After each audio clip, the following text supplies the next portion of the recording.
এইটো ছিজনত প্ৰায় 2.5 লাখ টকা গাই প্ৰতি 2.5 লাখ মানকৈ ইনকাম হয়, তাতকৈ বেছি হ'ব। 6জনৰ ভিতৰত এজনৰ 2.5 লাখকৈ, এজনৰ 2.5 লাখ। মানে এইটো অকল ইনভেষ্টমেণ্টৰ বাহিৰে লাভৰ? নহয়, আমাৰ এইটো ইনকমটো, এইটো ইনকম। খৰচা বাদ দি সেইটো ইনকমটো। একেদিনাই 1200-1300 লাও বিক্ৰী কৰে তেখেতলোকে, এদিনত 600। এইবাৰ 600 কম হৈছে বুলি কৈছে তেখেতলোকে। বেলেগ কাম নকৰি যদি মানুহে খেতিও কৰে নহয়, ভালকৈ কৰিলে খেতিত এজন চাকৰিয়ালতকৈ বেছি পইচা ইনকাম কৰিব পাৰে। দোকানৰ সন্মুখত কেৰম খেলি আড্ডা দি থকা এদল যুৱকে ভাবিলে খেতি কৰাৰ কথা, আৰু আজি তেখেতলোকে খেতি কৰি উপাৰ্জন কৰে 12 লাখতকৈ অধিক টকা।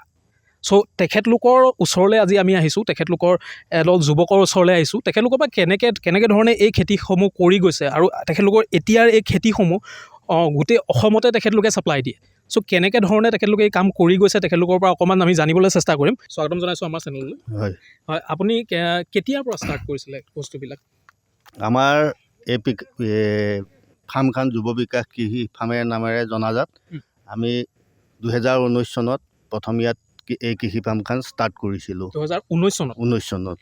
তেতিয়া মানে কি হৈছিলে বস্তুটো? আপোনালোকে কেৰম খেলি থাকোঁতে মনলৈ আহিছিলে বোলে কথাটো দোকানৰ সন্মুখত? দোকানৰ সন্মুখত আমাৰ বিভিন্ন ল'ৰাৰ যেতিয়া আড্ডা হয়, এই 32 বিঘা মাটিটো চনে পৰি আছিলে। তেতিয়া আমি কথা পাতি আলোচনা কৰিলোঁ যে মাটিটোত খেতি কৰিব পাৰি নেকি। যেনেকৈ মাটিটো আমাৰ ৰাইজৰ গাঁও সংগঠনৰ অধীনত আছিলে। গাঁও সংগঠনৰ লগত যোগাযোগ কৰাৰ পিছত মাটিটো আমাক দিলে।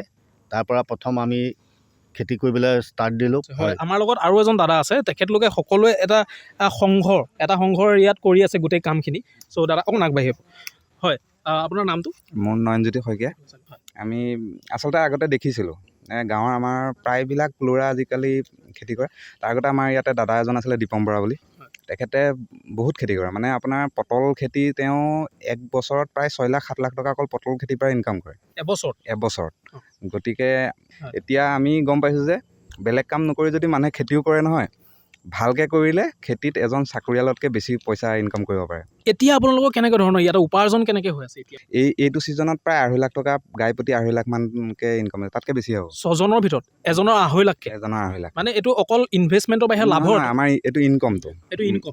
খৰচা বাদ দি সেইটো ইনকমটো। মানে প্ৰথমতে যিটো পইচা ইনভেষ্ট কৰিলোঁ, প্ৰথম সেইটো পইচা ৰিটাৰ্ণ হৈ গ'ল। ৰিটাৰ্ণ হোৱাৰ পিছত যিখিনি আমাৰ ইনকম হ'ল, সেইটোহে মই আপোনাক কৈছোঁ যে প্ৰায় 2.5 লাখ মানেই হ'বগৈ ন। কিমান বছৰ হ'ল আপোনালোকে কৰি থকা? আমাৰ 5 বছৰ হৈছে। 5 বছৰ হৈছে। এতিয়া মানে আপোনালোকে ইয়াতে কি খেতি কৰে আচলতে? আমাৰ ইয়াত পাচলি খেতিয়ে হয়, মানে জিকা, লাও, কোমোৰা, কেৰেলা। আমাৰ তিতা কেৰেলাটো ইয়াত বেছি হয়, বেছিকৈ কৰোঁ। মানে আচলতে বান্দৰৰ পৰা ৰক্ষা, মানে বেলেগখিনি ৰখিবলৈ অলপ দিগদাৰ হয়। তিতা কেৰেলাত তিতা কাৰণে থাকি যায় নেকি? কম হেৰি কৰে, কিন্তু সেয়াও ক্ষতি কৰে, হ'লেও কম খায় আৰু হ'লেও ক্ষতিটো কম কৰে। তথাপিও মানে সেইকাৰণে আমাৰ ইয়াত আৰু প্ৰডাকশ্যনটো ভাল হয়। ইয়াত প্ৰডাকশ্যনটো ভাল হয়, সেইকাৰণে তিতা কেৰেলাটো আমি বেছিকৈ কৰোঁ। বাকী কোমোৰাই ভাল প্ৰডাকশ্যন দিয়ে, মানে দামটোও থাকে। লাও অলপ আমি বেছিকৈ কৰোঁ যদিও লাওটোত সিমানটো আমি আজিলৈকে, যোৱা বছৰ অলপ পাইছিলোঁ, এই বছৰটো লাও বেয়া। লাওটো মানে বহুত বেমাৰ লাগে, সেইকাৰণে আমাৰ লাওটোত ইমান প্ৰফিট কৰিব পৰা নাই, জিকা আৰু লাও।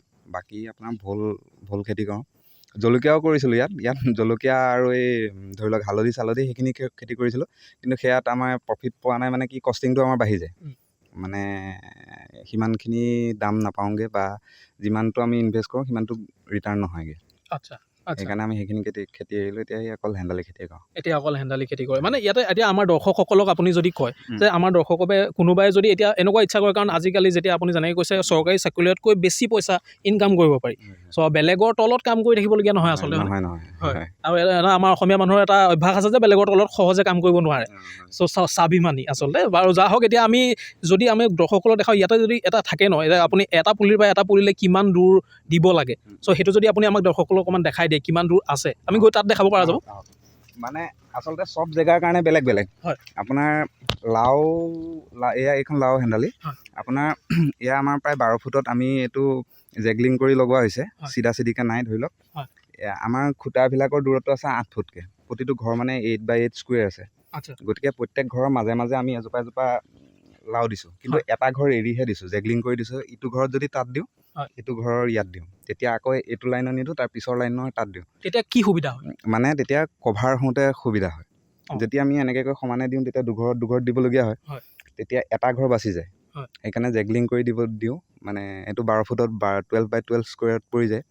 তাৰপিছত বাকী বেলেগ খেতি ধৰি লওক জিকা হওক তিতা কেৰেলা হওক এইবোৰ আমি 8 ফুটতে দিওঁ মানে প্ৰত্যেক ঘৰতে এজোপা এজোপা দিওঁ। প্ৰত্যেক ঘৰতে এজোপা সেইটো কিয় ইমান কমাই দিয়া হয়? সেইটো বগাই কম মানে এতিয়া লাও প্ৰথমতে বহুত বগাব তাৰপিছতহে আপোনাৰ গুটিটো লাগে আৰু ইয়াৰ পাতটো ডাঙৰ হয়। যেতিয়া কভাৰ বেছি ডাঠ হৈ যায় তেতিয়া বেমাৰটো পোক চোকৰ আক্ৰমণটো বেছি হয়। সেইকাৰণে আমি লাওটো অলপ ঘনকৈ পাতলকৈ দিব লাগে। লাও হওক কোমোৰা হওক বা আপোনাৰ ভোল এইবোৰ অলপ পাতলকৈ দিব লাগে। বাকী মাটি লৈ কিন্তু দেই আমাৰ ইয়াৰ কাৰণে এইটো কিছুমান জেগাত ঘনকৈ দিয়ে কাৰণ তাত বয়সটো কম হয় গছবিলাকৰ, গতিকে ঘনকৈ দিয়ে সোনকালে লাগি সোনকালে গছজোপা শেষ হৈ যায়। এতিয়া আমাৰ ইয়াতো ওখ মাটিৰ কাৰণে আমি অকণমান প্ৰথমতে আমি প্ৰত্যেক ঘৰতে এটা দিছিলোঁ, তাৰপিছত এবাৰ কৰি গম পালোঁ যে নহয় তেতিয়া ঘন হৈ যায়, সেইকাৰণে আমি এনেকৈ জেগলিং কৰি দিবলৈ ল'লোঁ। এনেকৈ জেগলিং হয়। এতিয়া আপোনালোকৰ ইয়াত লাও কিমান আছে গোটেইখিনি মিলাই? আমি এইবাৰ তাৰ পৰা ইয়ালৈকে প্ৰায় 8 বিঘা লাওৱে লগাইছিলোঁ, কিন্তু মাজৰ প্ৰায় 2.5 বিঘামান লাও আমাৰ মৰি গ'ল মানে বেমাৰ লাগিল। তাৰপিছত এইফালে প্ৰায় 2.5 বিঘামান থাকিল, ইফালে 2.5 বিঘামান থাকিলে। সেইফালে আমি গোল লাওটো কৰিছিলোঁ যে হেৰি লাও, তাৰপিছত এইফালে দীঘল লাওটো। তাৰপিছত চবৰে সময় লৈ পেলাই বেলেগ বেলেগ থাকে। এইবাৰ আমি এইটো গাদা যিটো ভেৰাইটি সেইটো কৰিছিলোঁ, সেইফালে পাৰিপোচা গোল লাওটো।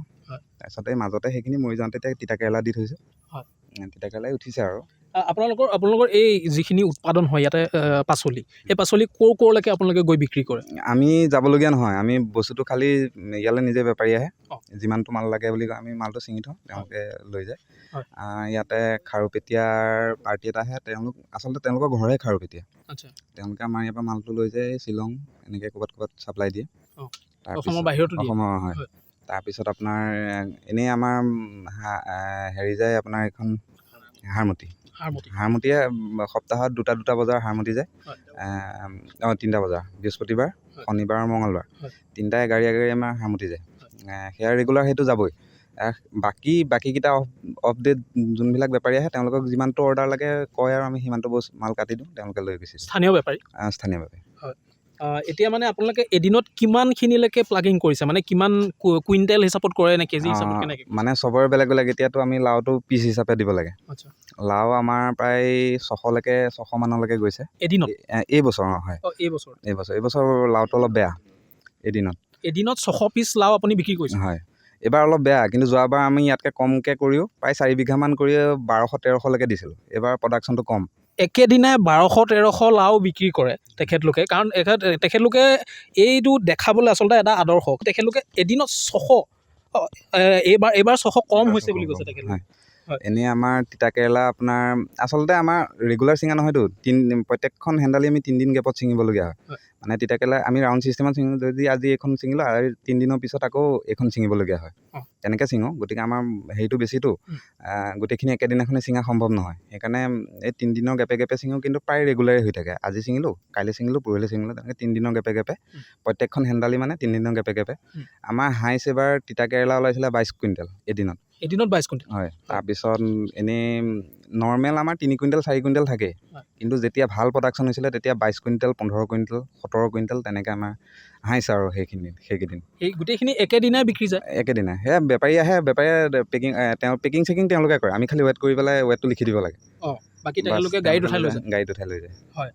ঠিকে আছে। এতিয়া আপুনি আমাক কওক যে আমাৰ দৰ্শকসকলে যদি কি ক'ব, মানে আজি বহুত যুৱ প্ৰজন্ম এনেকুৱাও আছে, কিছুমান নিবনুৱা সমস্যা বাঢ়িছে বা তেনেকুৱা ধৰণৰ বাঢ়িছে, খেতিৰ জৰিয়তে এইবিলাক আচলতে নিৰামূল কৰিব পাৰি?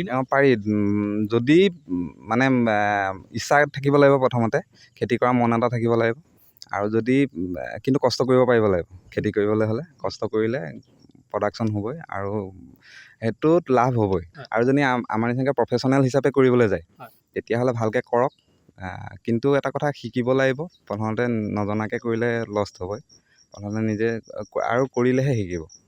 লোকক দেখি পেলাই কৰিলে নহ'ব, নিজে কৰিব লাগিব, কৰোঁতে নিজে গম পাব। আমিও প্ৰথমতে জনা নাছিলোঁ, লাহে লাহে আমিও শিকিছোঁ। হয়। এতিয়া আমি অকণমান বাহিৰলৈ যাম, বাহিৰত বাকীখিনি আৰু আছে তেখেতলোকৰ কেইবাজনো যুৱক, তেখেতলোকৰ লগত কথা পাতিবলৈ আমি চেষ্টা কৰিম।